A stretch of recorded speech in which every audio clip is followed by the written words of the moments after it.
السلام عليكم ورحمة الله تعالى وبركاته كلنتي وعنا وناكسن وقيبتي سيديدات قصة ويلكي قوبي ودada guusha qaybtan waxaan uga hadli doonaa salaada wiilkii yara ayaa weydiiyay inta maxaa ku xiga odaygii ayaa ku jawaabay salaada oo waqtigeeda la tukadaa waxay soo hoosgelaysaa daacadii aan ka soo hadalnay waxaa muhiim ah inaad Ilaahay ku xirnaato marka aad leedahay Allahu Akbar waxaa laga maarmaan ah inaad ogaato in Ilaahay uu shay walba ka weyn yahay marka aad tukanaysana waxaa muhiim ah inaad tukato salaad sax ah marka aad waqtigaaga bixinaysan waa inaad ku bixisaa wax fiican tusaale ahaan marka aad soo bixinayso waa inaad si sharciga waafaqsan oo sax ah u bixisaa ruux kasta oo jaahil ah ama baadi ahna waa inaad caawisaa oo aad ka faa'iideystaa wiilkii yara oo sideen uga faa'iideystaa ayuu weydiiyay odaygii wuxuu ugu jawaabay caawi sadaqa ay ku noqonay taabo dhabarka ka darbaax sadaqa bay ku noqonay maxaa yeelay waad u naxariisatay una dhoolacday Ilaahayna u weydii inuu albaabadiisa khayr kale u furo waxa laga wariyay Abidar Allah raali ka noqday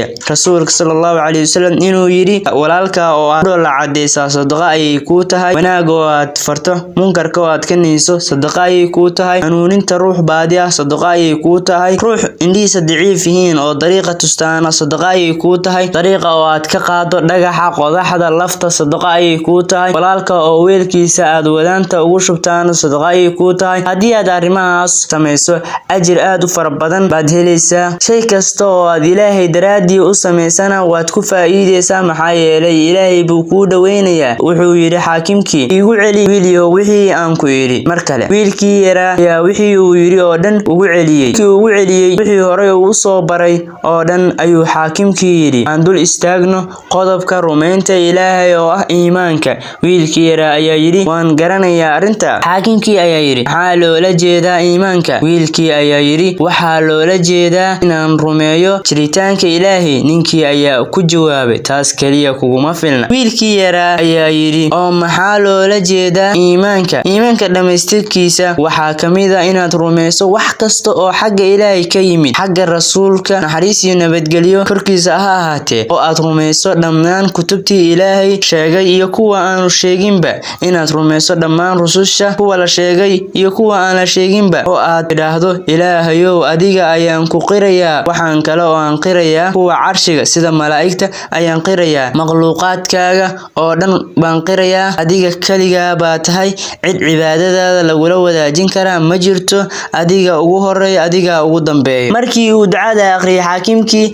ayuu wiilkii yara oo hin afka qabsaday oo wiilkii yara uu yiri xaakimu Ilaahay baan rumeeyay wuxuu ku yiri Muhammadna waan rumeeyay wiilkii yara ayaa yiri waxaan qirayaa in Muhammadna yahay rasuulkii Ilaahay waxaan qirayaa in jannadu tahay xaq waxaan qirayaa in naartu tahay xaq waxaan qirayaa malaa'igta waxaan qirayaa maalinta qiyaamaha waxaan qirayaa dhammaan rususha oo dhan xaakimkii ayaa yiri minka adigu Ilaahay waad rumeysay hadaba dadka ugu yeer waayo waxaad tahay mid hubaysan ub aad u sareeya kaasoo xagga Ilaahay ka yimid wiilkii yara ayaa yiri maxaa ku xiga hadana wuxuu ku jawaabay waxaa ku xiga ikhlaaska cibaadada oo Ilaahay loo barax tiro xaakimkii ayaa yiri wiiliyo waxaad arkay in rumaynta Ilaahay kugu xambaarayso daacada Rabbi daacaduna ay kugu xambaarayso inaad camalka aad sameynayso Ilaahay u barax tirto suuragal maahan inaad ruux adeecdo adiga oo aan hubin inuu awood u leeyahay inuu sameeyo waxa aad ka doonayso waxa talada u dhiiban kartaa looyarka marka aad ogaato inuu ku difaaci karo xaqaagana kuu soo dhicin karo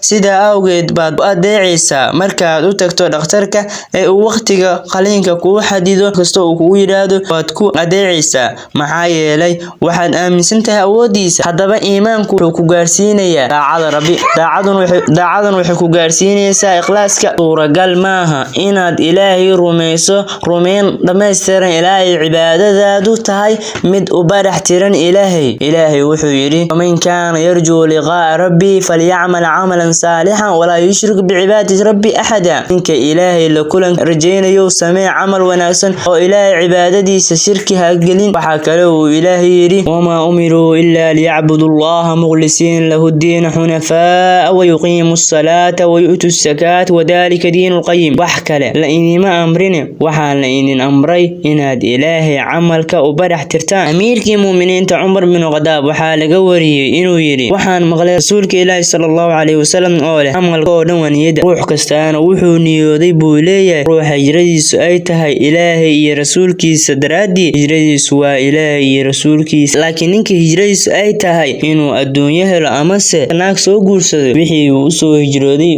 buu leeyahay. xadiis kale nabiga sallallahu alayhi wasallam wuxuu yiri ilaahay ma eego suuradiina iyo xoolihiina laakiin ilaahay subhanahu wa ta'ala wuxuu eegayaa qulubtiina iyo camalkiina. haddaba ikhlaasku waa ka marka aad tahay mid mukhlis ah waxaad arki adiga oo ikhlaaska ka dhigtay calaamad ilaahayna kuu furo albaabadiisa. camal kasta oo aan ikhlaas wadan wuxuu ka dhigan yahay adiga oo aan qaban oo kale. marka aad tahay mid camalkiisa ikhlaas leeyahay waxaad dareemi cibaadada macaankeeda. marka aad ikhlaas leedahay taasina waa ku xirnaanshaha ilaahay subhanahu wa ta'ala. intaa inoo joogto qaybtii 8aad qisada wiilkii goobay wadada guusha. haddii aad nagu cusub tahay nagu soo biir, haddii aad hore inoo joogtana la wadaag saaxiibadada muuqaalka. hada wa billahi tawfiiq. assalaamu calaykum wa rahmatullaahi wa barakaatuh.